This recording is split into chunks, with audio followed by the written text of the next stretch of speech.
15 novembre, Matthieu, chapitre 6, chapitre 7, chapitre 8.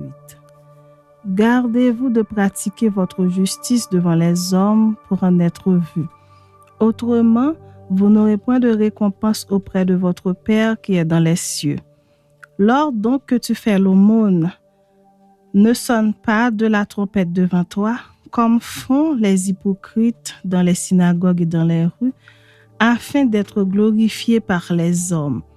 Je vous le dis en vérité, ils reçoivent leur récompense. Mais quand tu fais l'aumône, que ta main gauche ne sache pas ce que fait ta droite, afin que ton aumône se fasse en secret. Et ton Père qui voit dans le secret te le rendra. Lorsque vous priez, ne soyez pas comme les hypocrites qui aiment à prier debout dans les synagogues et au coin des rues pour être vus des hommes. Je vous le dis en vérité, ils reçoivent leur récompense. Mais quand tu pries, entre dans ta chambre, ferme ta porte et prie ton Père qui est là dans le lieu secret. Et ton Père qui voit dans le secret te le rendra. En priant, ne multipliez pas de vaines paroles comme les païens qui s'imaginent qu'à force de paroles, ils seront exaucés. Ne leur ressemblez pas, car votre Père sait de quoi vous avez besoin avant que vous le lui demandiez. Voici donc comment vous devez prier. Notre Père qui es aux cieux, que ton nom soit sanctifié, que ton règne vienne, que ta volonté soit faite sur la terre comme au ciel. Donne-nous aujourd'hui notre pain quotidien. Pardonne-nous nos offenses, comme nous aussi nous pardonnons à ceux qui nous ont offensés. Ne nous induis pas en tentation, mais délivre-nous du malin. Car c'est à toi qu'appartiennent dans tous les siècles le règne, la puissance et la gloire. Amen. Si vous pardonnez aux hommes leurs offenses, votre Père céleste vous pardonnera aussi. Mais si vous ne pardonnez pas aux hommes, votre Père ne vous pardonnera pas non plus vos offenses. Lorsque vous jeûnez, ne prenez pas un air triste comme les hypocrites qui se rendent le visage tout défait pour montrer aux hommes qu'ils jeûnent. Je vous le dis en vérité, ils reçoivent leur récompense. Mais quand tu jeûnes, parfume ta tête et lave ton visage afin de ne pas montrer aux hommes que tu jeûnes, mais à ton Père qui est là dans le lieu secret. Et ton Père qui voit dans le secret te le rendra. Ne vous amassez pas des trésors sur la terre, où la teigne et la houille détruisent et où les voleurs percent et dérobent, mais amassez-vous des trésors dans le ciel, où la teigne et la houille ne détruisent point et où les voleurs ne percent ni ne dérobent. Car là où est ton trésor, là aussi sera ton cœur. L'œil est la lampe du corps. Si ton œil est en bon état, tout ton corps sera éclairé. Mais si ton œil est en mauvais état, tout ton corps sera dans les ténèbres. Si donc la lumière qui est en toi est ténèbres, combien seront grandes ces ténèbres? Nul ne peut servir deux maîtres, car ou il haïra l'un et aimera l'autre, ou il s'attachera à l'un et méprisera l'autre. Vous ne pouvez servir Dieu et Mammon. C'est pourquoi je vous dis, ne vous inquiétez pas pour votre vie de ce que vous mangerez, ni pour votre corps de quoi vous serez vêtus. La vie n'est-elle pas plus que la nourriture et le corps plus que le vêtement? Regardez les oiseaux du ciel. Ils ne sèment ni ne moissonnent et ils n'amassent rien dans des greniers. Et votre Père céleste les nourrit. Ne valez-vous pas beaucoup plus qu'eux? Qui de vous, par ses inquiétudes, peut ajouter une coudée à la durée de sa vie? Et pourquoi vous inquiétez au sujet du vêtement? Considérez comment croissent les lys des champs. Ils ne travaillent ni ne filent. Cependant, je vous dis que Salomon même, dans toute sa gloire, n'a pas été vêtu comme l'un d'eux.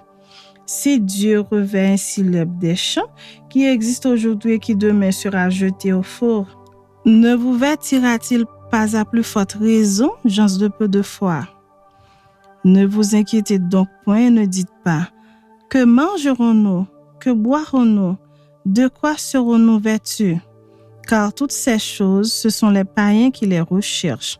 Votre Père céleste sait que vous en avez besoin.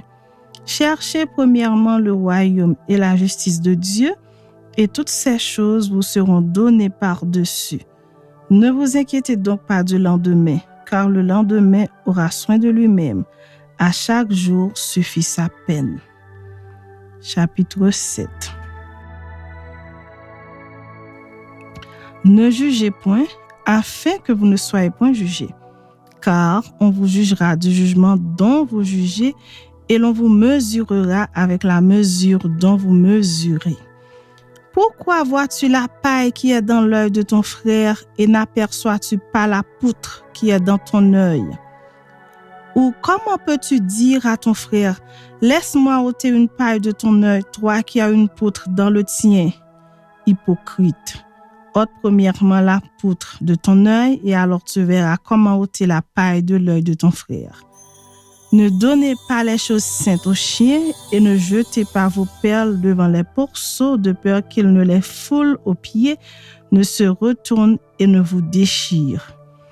Demandez et l'on vous donnera, cherchez et vous trouverez, frappez et l'on vous ouvrira.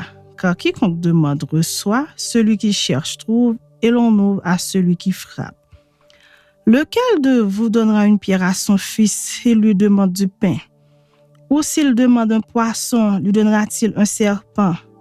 Si donc, méchants comme vous l'êtes, vous savez donner de bonnes choses à vos enfants, à combien plus forte raison votre Père qui est dans les cieux donnera-t-il de bonnes choses à ceux qui les lui demandent?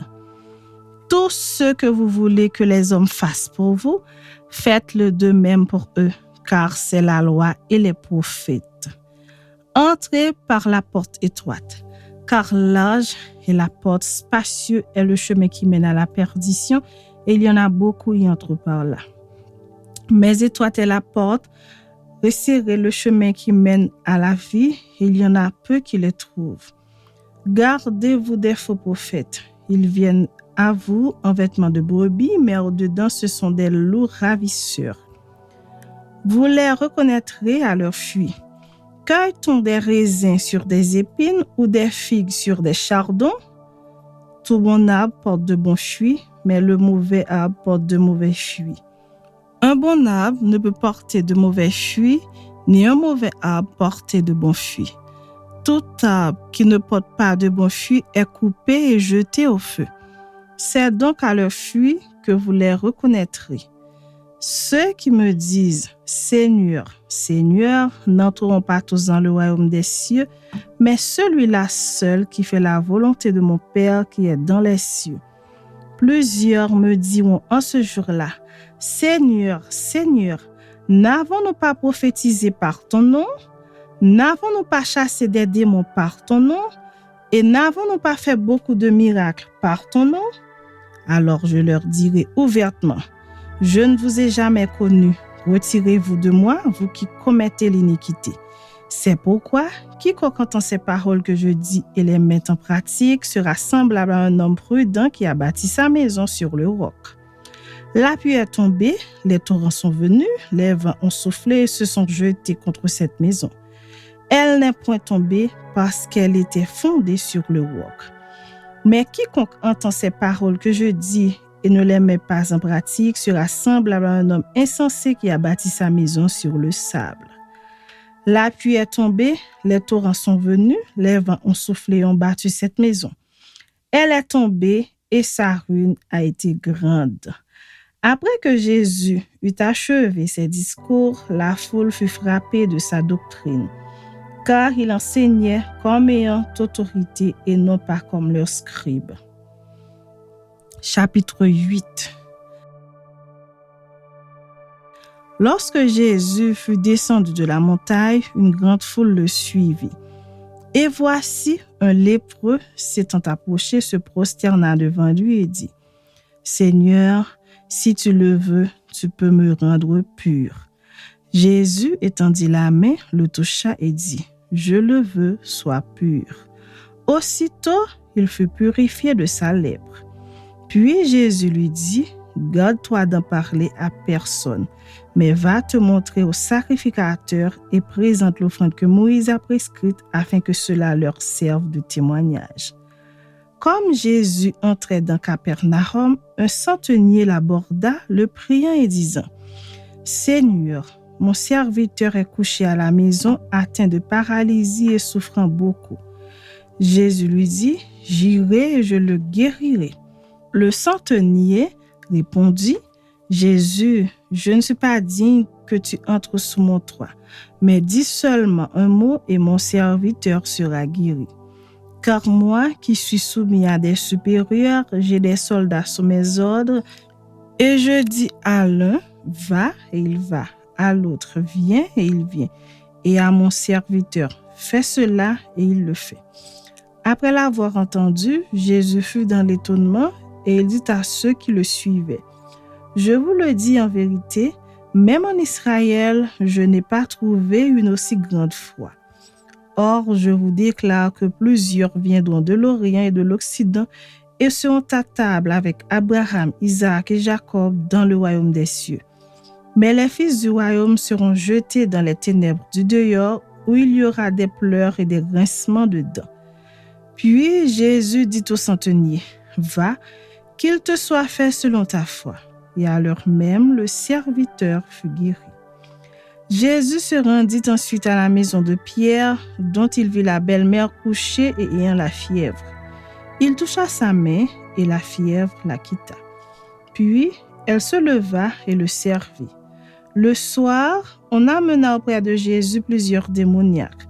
Il chassa les esprits par sa parole et il guérit tous les malades afin que s'accomplisse ce qui avait été annoncé par Ésaïe le prophète. Il a pris nos infirmités et il s'est chargé de nos maladies. Jésus, voyant une grande foule autour de lui, donna l'ordre de passer à l'autre bord. Un scribe s'approcha et lui dit, « Maître, je te suivrai partout où tu iras. » Jésus lui répondit, « Les renards ont des tanières et les oiseaux du ciel ont des nids, mais le Fils de l'homme n'a pas reposé sa tête. » Un autre d'entre les disciples lui dit, « Seigneur, permets-moi d'aller d'abord ensevelir mon Père. » Mais Jésus lui répondit, « Suis-moi et laisse les morts ensevelir leurs morts. » Il monta dans la barque et ses disciples le suivirent. Et voici, il s'éleva sur la mer une si grande tempête que la barque était couverte par les flots, et lui, il dormait. Les disciples, s'étant approchés, le réveillèrent et dirent, « Seigneur, sauve-nous, nous périssons. » Il leur dit, « Pourquoi avez-vous peur, gens de peu de foi? » Alors il se leva, menaça les vents et la mer, et il y eut un grand calme. Ces hommes furent saisis d'étonnement. « Quel est celui-ci, disaient-ils, à qui obéissent même les vents et la mer? » Lorsqu'il fut à l'autre bord, dans le pays des Gadaréniens, 2 démoniaques sortant des sépulcres vinrent au-devant de lui. Ils étaient si furieux que personne n'osait passer par là.